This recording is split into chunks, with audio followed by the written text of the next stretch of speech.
Hello student, good morning. Welcome online classes.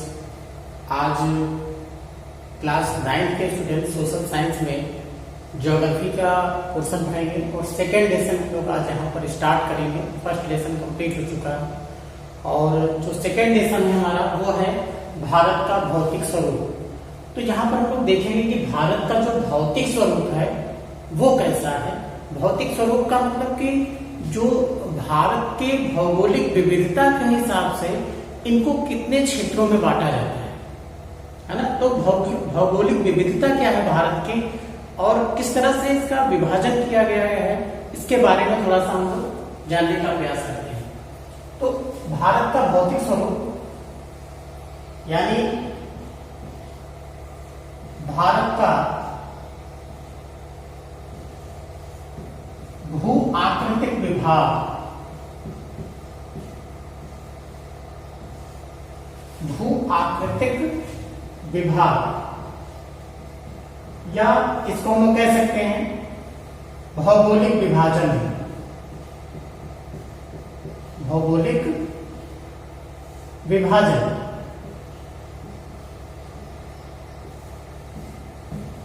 तो भारत का जो भौतिक स्वरूप है, जो इसका विभाजन है, इसमें हम लोग उत्तर की तरफ शुरू करेंगे। आपको पता है उत्तर मानचित्र में ऊपर जो है वो उत्तर दिशा होती है, तो हम लोग यहाँ से स्टार्ट करेंगे उत्तर से और फिर दक्षिण की तरफ धीरे धीरे जाएंगे, फिर साइड की तरफ बढ़ेंगे।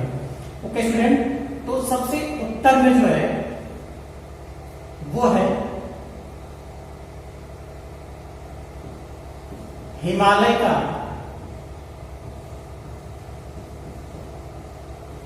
पर्वतीय प्रदेश।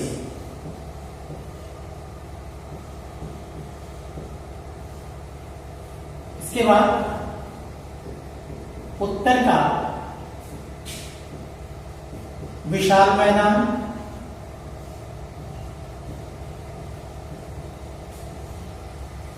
तीसरा होगा प्रायद्वीपीय पठार।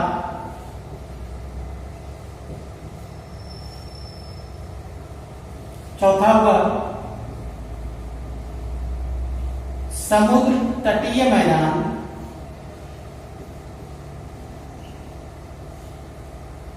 पांचवा होगा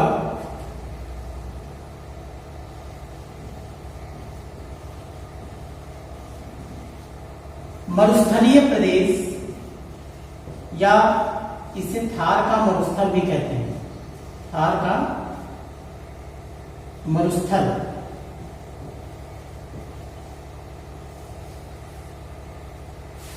तो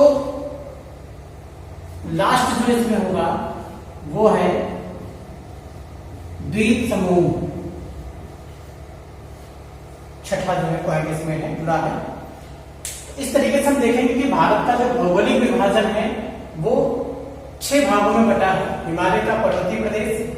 अब हिमालय के पर्वतीय प्रदेश की यदि हम बात करें, ठीक ना, तो ये मैप में हिमालय, जम्मू कश्मीर, हिमाचल प्रदेश, उत्तराखंड, इसके बाद नेपाल में हिस्सा चला गया है और इस तरह से जो है सिक्किम, मेघालय, असम और अरुणाचल प्रदेश की तरफ चली गई है। ये जो हिमालय का पर्वतीय प्रदेश है, ये एक भारत की भौगोलिक विभिन्नता देखने को यहाँ पर मिलती है कि उत्तर में हिमालय का विशालकाय पर्वत है, तो यहाँ पर्वतीय प्रदेश हो।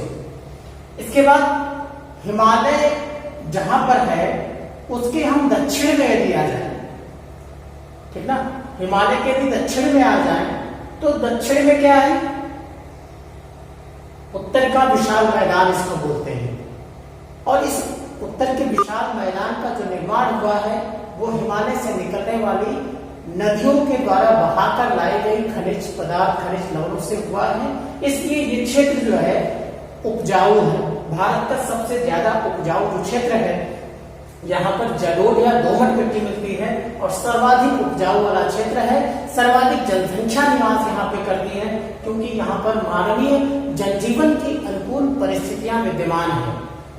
यहाँ पर स्वच्छ जल की प्राप्ति हो जाती है, यानी पूरा जो क्षेत्र है वो नदियों के जाल से पूरा जो है विस्तृत है। तो इस तरीके से हम देखेंगे उत्तर का विशाल मैदान, इसके बाद प्रायद्वीपीय पठार। तो जो उत्तर का विशाल मैदान है वो पंजाब है ना, दिल्ली, उत्तर प्रदेश, बिहार, असम, पश्चिम बंगाल, इस तरह से होते हुए चली गई है।